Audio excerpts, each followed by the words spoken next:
ఈరోజు పత్తిపాడు నియోజకవర్గం స్పెషల్ ఆఫీసర్లతో సమావేశం అవుతున్నాం. ఎందుకంటే మొన్నటి వరకు ప్రజాప్రతినిధులు పాలన ఉండేది. ఇప్పుడు వారి పదవీ కాలం ముగియడంతో ప్రభుత్వం స్పెషల్ ఆఫీసర్ని నియమించింది.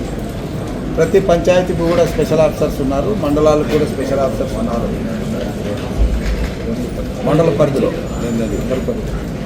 సో వీళ్ళందరినీ మనం సమావేశపరిచి ఇప్పుడు అక్కడ ఎండాకాలంలో వెంటనే చేయాల్సినటువంటి పనులు, ముఖ్యంగా కరెంటు విషయం కానీ, మంచినీళ్ళ విషయం కానీ, శానిటేషన్కి సంబంధించి కానీ, రోడ్లకు సంబంధించి కానీ, మౌలిక వసతులు ఏమన్నా కూడా వాళ్ళకు సంబంధించినటువంటి నిధులను ఖర్చు పెట్టే విషయంలో, అదేవిధంగా P4 విధానం అమలుపరిచేటటువంటి విషయంలో, మరి సంక్షేమ కార్యక్రమాలు అమలుపరిచే విషయంలో, అభివృద్ధి కార్యక్రమాలు అమలుపరిచే విషయంలో ఇప్పుడు స్పెషల్ ఆఫీసర్లుగా ఉన్నటువంటి వాళ్ళు ఒకవైపు ప్రజాప్రతినిధులకు ఉన్న అధికారాలు ఉన్నాయి, అధికారులుగా ఉండాల్సినటువంటి అధికారాలు కూడా ఉన్నాయి. కాబట్టి సమర్థవంతమైనటువంటి పాలనతో ప్రజలకు అందించాల్సినటువంటి సేవలు శీఘ్రంగా అందాలి, ప్రభుత్వానికి మంచి పేరు తీసుకురావాలి, వారి అందరికీ సహకరించడానికి మేము ఎప్పుడు సిద్ధంగా ఉంటామని తెలియజేయడానికి ఈరోజు ఈ కార్యక్రమాన్ని ఏర్పాటు చేశాం.